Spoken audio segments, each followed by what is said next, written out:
Hello friends, మీకు ఇప్పుడు clarity 50 బ్లాగ్లోని మొట్టమొదటి కాన్సెప్ట్ని వివరించబోతున్నాను. అదే మానవ మేధ వర్సెస్ కృత్రిమ మేధ మధ్య భేదాలు. Human intelligence versus artificial intelligence. ఇది వివరించే ముందుగా మీకు ఒక ప్రధాన విషయాన్ని చెప్పాలి. ఇంతకుముందు వీడియోలోనే చెప్పాను, conceptual communication skills in English అనే సామర్థ్యం కనుక మీకు లేకపోయినట్టు అయితే మీకు ఎంత నాలెడ్జ్ స్కిల్స్ ఉన్నప్పటికీ కూడా ఎటువంటి ప్రయోజనం లేదు. మీరు కెరియర్ పాత్రని మీ అంతటి మీరే క్లోజ్ చేసుకున్న వాళ్ళు అవుతారు. అందుకని ఈ క్లారిటీ 50 ప్రధాన ఉద్దేశం ఏంటంటే మీకు కమ్యూనికేషన్ స్కిల్, కాన్సెప్చువల్ కమ్యూనికేషన్ స్కిల్స్ని పెంపొందించడం, అది కూడా ఇంగ్లీష్లో. మీకు ఇంగ్లీష్ మీద కమాండ్ లేని వాళ్ళు కూడా దీన్ని నేను చెప్పిన గైడ్లైన్స్ ద్వారా దీన్ని అనుసరించినట్టు అయితే మీరు కాన్సెప్చువల్ కమ్యూనికేషన్ స్కిల్స్ని పెంపొందించుకోగలుగుతారు. అందువల్లే ఇది తెలుగు వీడియో అయినప్పటికీ కూడా మీకు స్లైడ్స్లో ఇంగ్లీష్ పదాలను ఇచ్చాను. తెలుగు ట్రాన్స్లేషన్ ఇవ్వబోవట్లేదు. ఎందుకంటే మీరు ఇంగ్లీష్ పదాలకు అలవాటు పడితే ఈ కొద్ది రోజుల్లో, మీకు చెప్పాను కదా, ఒక 30 రోజుల్లో మీకున్న పరిమితిని మీరు అధిగమించగలుగుతారు. మీరు కాన్సెప్ట్ని ఇంగ్లీష్లో వివరించే సామర్థ్యాన్ని కేవలం 30 రోజుల్లో సాధించగలుగుతారు. ఇదే నేను మీకు ఇచ్చే వాగ్దానం. మీకు ఈ కాన్సెప్ట్ సులభంగా అర్థమవటమే కాకుండా ఇతరులకు సులభంగా వివరించే స్థాయిని సాధించడానికి నేను ఒక చిన్న కథ ద్వారా వివరిస్తాను. దాని ద్వారా మీరు ఇతరులకి చాలా సులభంగా వివరించగలుగుతారు.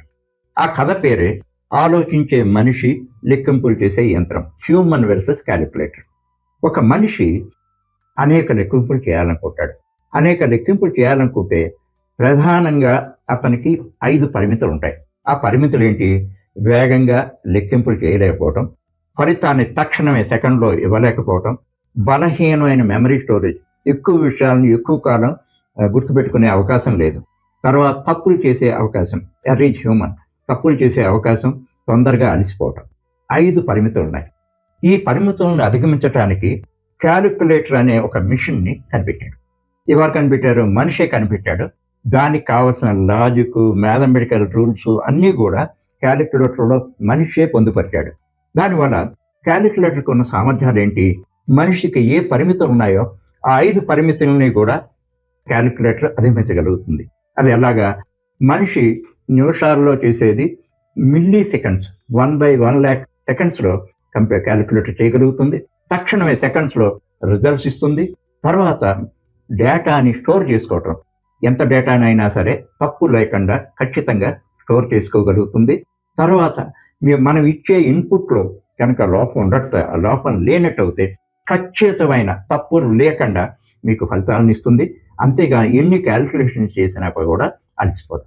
అది ప్రధానంగా గుర్తుపెట్టుకోండి. అయితే మీరు ముఖ్యంగా గుర్తుపెట్టుకోవాల్సింది ఏంటంటే, ఏ టెక్నాలజీ అయినా మనిషిని తొలగించలేదు. టెక్నాలజీని కనిపెట్టేది మనిషి మాత్రమే అని గుర్తుపెట్టుకోండి. అయితే మనిషికి ఉన్న పరిమితులని టెక్నాలజీ అనేది అధిగమించేలాగా చేస్తుంది. ఆ విషయాన్ని ప్రధానంగా మీరు గుర్తుపెట్టుకోవాలి. ఇక్కడ క్యాలిక్యులేటర్ అనే పదాన్ని తీసేసి మీరు ఏ అనే పదాన్ని ఉపయోగించినట్లయితే ఖచ్చితంగా మనిషికి ఏకి మధ్య ఉన్న భేదం మీకు ఖచ్చితంగా అర్థమవుతుంది.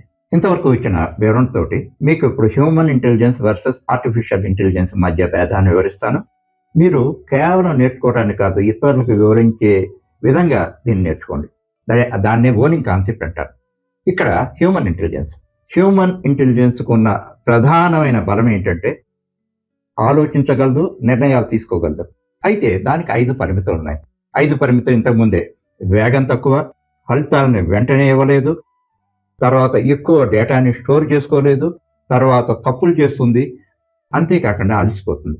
అయితే ఒక మిషన్ ద్వారా మనిషికి ఏ పరిమితులు ఉన్నాయో ఆ పరిమితులన్నీ కూడా అధిగమించే అవకాశం కలుగుతుంది. అంతేగాని ఒక మిషన్ అంటే ఇక్కడ కంప్యూటర్ అని అర్థం చేసుకోండి, మానవ మేధని అది సృష్టించలేదు. ఆ విషయాన్ని గుర్తుపెట్టుకోండి. మానవుడికి ఉన్న పరిమితులను అధిగమించడానికే టెక్నాలజీ పనిచేస్తుంది తప్ప మానవ మేధని పక్కన పెట్టి టెక్నాలజీ అనేది మేధను సృష్టించదు అన్న అంశాన్ని గమనించండి. ఇప్పుడు ఆర్టిఫిషియల్ ఇంటెలిజెన్స్కి ఉన్న ప్రత్యేకత చెప్పాను. ఇక్కడ ఎక్స్ట్రీమ్లీ ఫాస్ట్, మనిషి కన్నా కొన్ని లక్షల రెట్ల వేగంగా అది లెక్కింపులు చేయగలుగుతుంది. Massive computing capability. మనం 5-6 అంకెలను లెక్కింపులు చేయగలిగితే లక్షలాది అంశాలను ఒకేసారి మీరు ఆర్టిఫిషియల్ ఇంటెలిజెన్స్కి ఇచ్చినట్టు అయితే అది ఖచ్చితంగా లెక్కింపులు చేయగలుగుతుంది. డేటా యాక్సెస్, ప్రపంచంలో ఎంత డేటా అనుమతించబడిన పర్మిటెడ్ డేటా అని గుర్తుపెట్టుకోండి, పర్మిటెడ్ డిజిటల్ డేటాని అది అది సమీపించగలిగి దాన్ని అందిపుచ్చుకోగలుగుతుంది. తర్వాత మనం ఏ టాస్క్ అయినా ఖచ్చితంగా మనం నిర్వచించి ఒక లక్ష్యాన్ని ఇచ్చినట్టు అయితే అది మనం గంటల్లో చేసేది, రోజుల్లో చేసేది అది కేవలం సెకండ్లోనూ నిమిషాల్లోనూ నిర్వర్తిస్తుంది. ఈ 4 ఆర్టిఫిషియల్ ఇంటెలిజెన్స్ యొక్క ప్రత్యేకమైన సామర్థ్యాలని గుర్తించండి. మనం నీ జీవితంలో ప్రతి నిర్ణయాన్ని కూడా మన దగ్గర అందుబాటులో ఉన్న సమాచారం ఆధారంగానే తీసుకుంటాం. అయితే ఏ మనిషి దగ్గరైనా ఉండే సమాచారం పరిమితంగానే ఉంటుంది. అయితే ఏ దగ్గర ప్రపంచంలో ఉన్న సమాచారం అంతా కూడా ఏకి అందుబాటులో ఉంటుంది. అది పుస్తక రూపంలో ఉండొచ్చు, డేటా రూపంలో ఉండొచ్చు, చరిత్ర రూపంలో ఉండొచ్చు. అయితే దానికి కూడా 2 పరిమితులు ఉన్నాయి. ఆ పరిమితులు ఏంటంటే ఆ సమాచారం అంతా కూడా డిజిటల్ రూపంలో ఉండాలి, దాన్ని అందుబాటు చేసుకోవటానికి కావాల్సిన అనుమతులు ఉండాలి. 2 విషయాలు గమనించండి. డిజిటల్ రూపంలో ఉండాలి, ఆ డిజిటల్ రూపంలో ఉన్న డేటాని అందుబాటు చేసుకునే పర్మిషన్స్, అనుమతులు ఉండాలి. అనుమతి లేని సమాచారాన్ని కూడా అందుబాటు చేసుకోలేదు. ఉదాహరణకి ఇది ఇది నా జావా పుస్తకం, దీని డిజిటల్ రూపంలో దీని డేటా ఉంది, కానీ నేను ఎవరికి పర్మిషన్ ఇవ్వలేదు, అందువల్ల దీన్ని అందుబాటు చేసుకోలేదు. అంటే ఇక్కడ 2 విషయాలు, ఈ పుస్తకం డిజిటల్ రూపంలో ఉండాలి, తర్వాత నేను అనుమతించి ఉండాలి, అప్పుడే దీన్ని అందుబాటు చేసుకుని ప్రపంచానికి అందించగలుగుతుంది. అందువల్ల ముఖ్యంగా మీరు గమనించవలసింది ఏంటంటే ఒక వ్యక్తి దగ్గర ఉన్న సమాచారం ఒక నీటి బిందువు లాంటిది అయితే దగ్గర ఉన్న సమాచారం మహాసముద్రం వంటిదని గమనించండి. ఇప్పుడు మీకు హ్యూమన్ ఇంటెలిజెన్స్ వర్సెస్ ఏఐ మధ్య భేదాలని సాధారణంగా వివిధ ఉదాహరణల ద్వారా వివరిస్తాను. వీటి ద్వారా మీరు ఇతరులకి చాలా సులువుగా వారు అర్థం చేసుకున్నట్టుగా వివరించగలుగుతారు. మొదటిది thinking and processing. Human intelligence అనేది ఆలోచించగలుగుతుంది, దానికి రీజనింగ్ అనేది ఉంటుంది. అయితే ఆర్టిఫిషియల్ ఇంటెలిజెన్స్కి వచ్చేటప్పటికి థింకింగ్ కెపాసిటీ అనేది ఉండదు. దానికి ఇచ్చిన ఇన్పుట్ని, దానికి మీరు ఏ సమాచారం ఇచ్చారో ఆ సమాచారాన్ని మీరు ఇచ్చిన ఆదేశాలకు అనుగుణంగా అది ప్రాసెస్ చేయగలుగుతుంది, ఇన్పుట్ని ప్రాసెస్ చేయగలుగుతుంది. అంతేగాని దానికి థింకింగ్ కానీ రీజనింగ్ కానీ ఉండదు. ఒక చిన్న ఉదాహరణ ఇస్తాను. మీరు రోడ్డు మీద నడుచుకుంటూ వెళ్తున్నారు, ఆర్టిఫిషియల్ ఇంటెలిజెన్స్ కూడా నడిచే సామర్థ్యం ఉంది. మీకు మధ్యలో ఒక గొయ్యి కనిపించింది. గొయ్యి కనిపించినప్పుడు దాన్ని గొయ్యిని తప్పించుకొని మీరు వెళ్తారు. అంటే మీకు రీజనింగ్, మీకు థింకింగ్ అండ్ రీజనింగ్ ఉంది. గొయ్యిని ఎలా తప్పించుకోవాలో మీకు తెలుసు, అందువల్ల ఆ రకంగా చేస్తారు. అయితే ఆర్టిఫిషియల్ ఇంటెలిజెన్స్కి నడవటం మాత్రమే వచ్చు. అక్కడ గొయ్యి వచ్చినప్పుడు తప్పించుకోవాలన్న విషయం ఉండదు. అది గొయ్యి వచ్చినప్పుడు తప్పించుకోవాలి అన్న జ్ఞానం దానికి రావాలి అంటే మీరు దానికి ప్రత్యేకంగా ఆదేశం ఇవ్వాలి. గొయ్యి ఎలా ఉంటుంది, ఆ గొయ్యిని ఎలా తప్పించుకోవాలన్న ఆదేశం కూడా ఇవ్వాలి. ప్రధానంగా ఉదాహరణల ద్వారా మీరు గుర్తుపెట్టుకోండి. తర్వాత రెండోది డైరెక్షన్ అండ్ స్పీడ్. మీకు సులభంగా వివరించాలంటే ఒక ఏఐ అనేది ఒక వేగవంతమైన, పవర్ఫుల్, శక్తివంతమైన గుర్రం అనుకుందాం. అయితే ఆ గుర్రానికి ఒక గమ్యం ఉండదు, వేగం మాత్రమే ఉంటుంది. ఒక గమ్యం ఉండదు, ఒక దిశ ఉండదు. అయితే మనిషికి ఉండేది ఏంటంటే ఒక వేగం తక్కువ కానీ ఒక గమ్యం, ఒక దిశ, ఒక గమ్యం ఉంటుంది. అయితే ఏఐకి కావాల్సిన గమ్యం అంటే లక్ష్యం, టాస్క్ని, తర్వాత దాని వేగాన్ని, దాని దిశని కూడా మనిషే నిర్దేశిస్తాడని గమనించండి. తర్వాత common sense and versus pattern logic.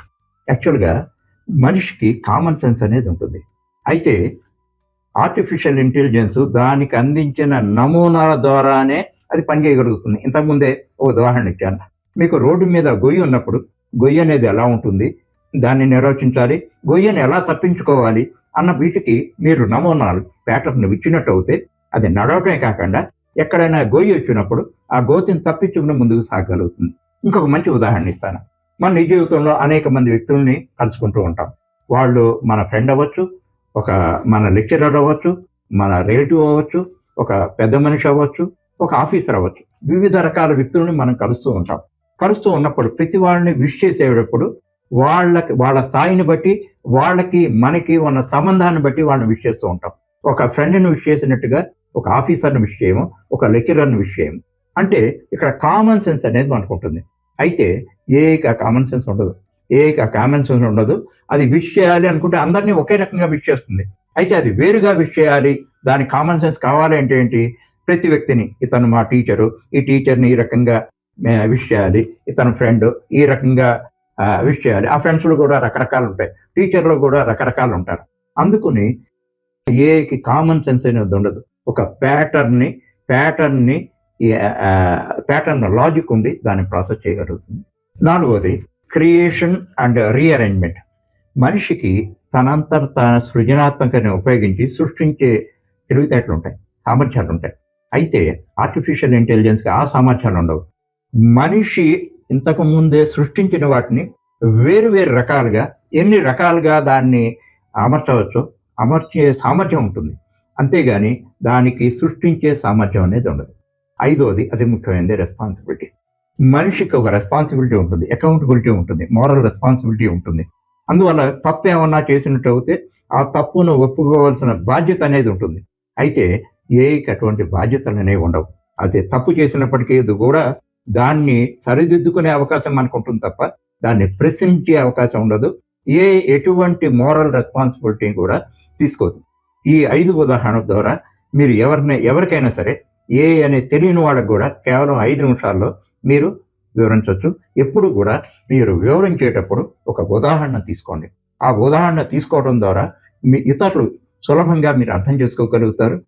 మీ మీద వారికి ఒక గౌరవం అనేది కలుగుతుంది. ఇప్పుడు మీకు నిజ స్వభావాన్ని, దాని బలాబలాలని లోతుగా అర్థం చేసుకుని ఇతరులకు వివరించే స్థాయిలో అర్థం చేసుకోవడానికి వీలుగా 2 నిజ జీవిత ఉదాహరణలు ఇస్తున్నాను. ఈ ఉదాహరణ ద్వారా మీరు ఎవరికైనా సరే గురించి వివరించగలుగుతారు. మొదటిది గ్లోబల్ ప్రోడక్ట్ నేమింగ్. మీరు ఒక ప్రోడక్ట్ డెవలప్ చేశారు, దానికి ఇండియా జెమ్ అని పేరు ఇచ్చారు. అది ప్రపంచవ్యాప్తంగా దాన్ని విడుదల చేస్తున్నారు. అయితే మీ ముందున్న సమస్య ఏంటంటే ఆ ఇండియా జెమ్ అనే పేరు ఏదైనా ప్రపంచంలో వందలాది భాషల్లో ఏ భాషలో అయినా చెడు అర్థం ఇచ్చేది అవ్వచ్చు. మీరు దగ్గర ఒక ఇంపోర్టెడ్ ప్రోడక్ట్ తీసుకున్నారు, దాని పేరు స్టూపిడ్ అనుకోండి, ఎలా భావిస్తారు? అందుకుని చెక్ చేయాల్సింది ఏంటి, ఇండియా జెమ్కి ప్రపంచంలో ఏ భాషలోనూ ఒక చెడు అర్థం ఉండకూడదు. అది మీరు ఎలా చెక్ చేయగలుగుతారు? మనం చేయటం అంటే అది సాధ్యం అవుతుందా మీరు గమనించండి.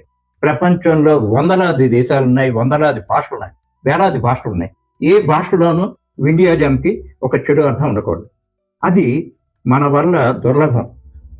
అది చేయాలంటే దానికి ఎంతోమంది ఎన్నో గంటల శ్రమ పడితే చేయొచ్చేమో కానీ అప్పటికి కూడా ఖచ్చితత్వం ఉంటుందని చెప్పలేను. అందువల్ల ఇది కేవలం ఏఐకి మీ సమస్యని, నేను ఇండియా జెమ్ అనే ప్రోడక్ట్ని ప్రపంచవ్యాప్తంగా అన్ని దేశాల్లోనూ రిలీజ్ చేస్తున్నాను, దీనికి ఎక్కడైనా చెడు అర్థం ఉందా, ఏ భాషలో అయినా చెడు అర్థం ఉందా అని ఏఐని అడిగినట్టు అయితే మీకు కేవలం కొన్ని సెకండ్లో మీకు కావాల్సిన రెస్పాన్స్ వస్తుంది. అది మానవుల జరగని పని, జరిగినప్పటికీ కూడా దానికి ఎన్నో ప్రయత్నాలు ఉన్నాయి.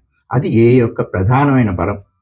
రెండో ఉదాహరణ, మీరు ముఖ్యంగా గమనించవలసింది ఏంటంటే ఏఐకి మీరు ఏ సమాచారాన్ని అందించారో ఆ సమాచారం ఆధారంగానే మీకు కావాల్సిన లక్ష్యాన్ని నెరవేరుస్తుంది తప్ప ఏది ఊహించదు. ఆ విషయాన్ని గమనించండి.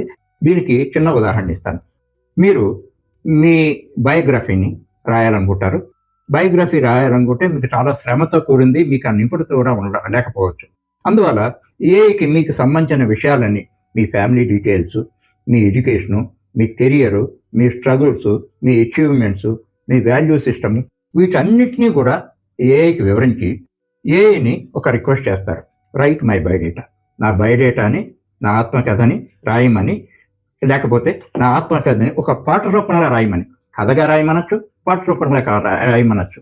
అయితే మీరు అడిగినట్టు అయితే 1 నిమిషంలో మీరు ఇచ్చిన వివరాల ఆధారంగా మీకు ఒక కథ కానీ, మీ ఆత్మకథ కానీ, అది ఒక పాట రూపంలో కానీ మీకు ఏఐ అందిస్తుంది.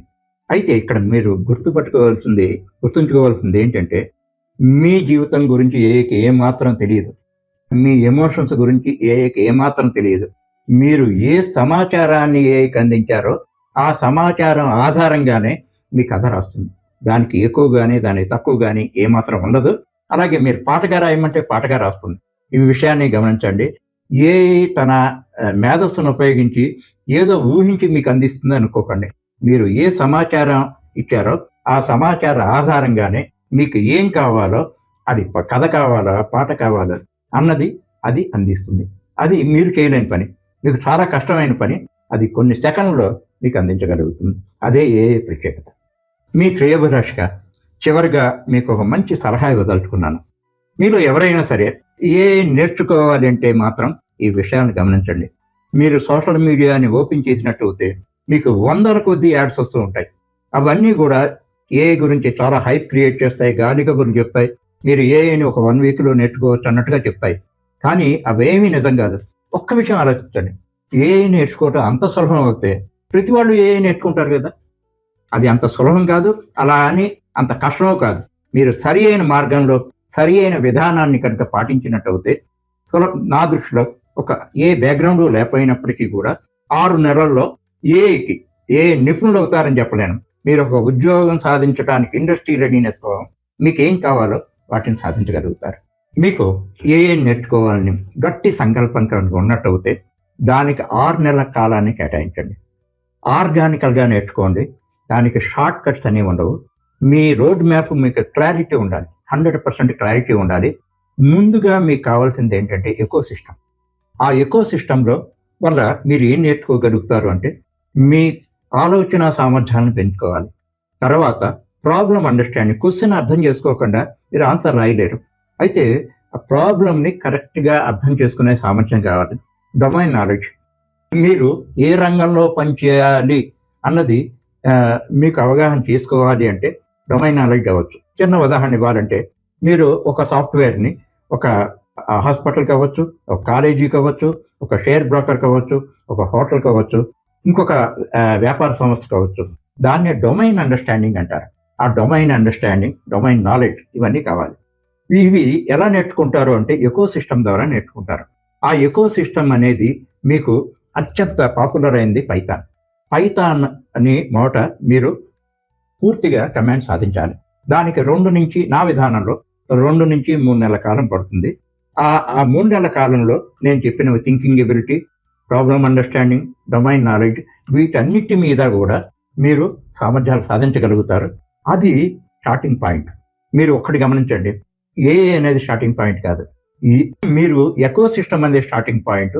ఏఐ అనేది మీకు వేగాన్ని పెంచేందుకు మీకు ఏఐ ఉపయోగిస్తుంది.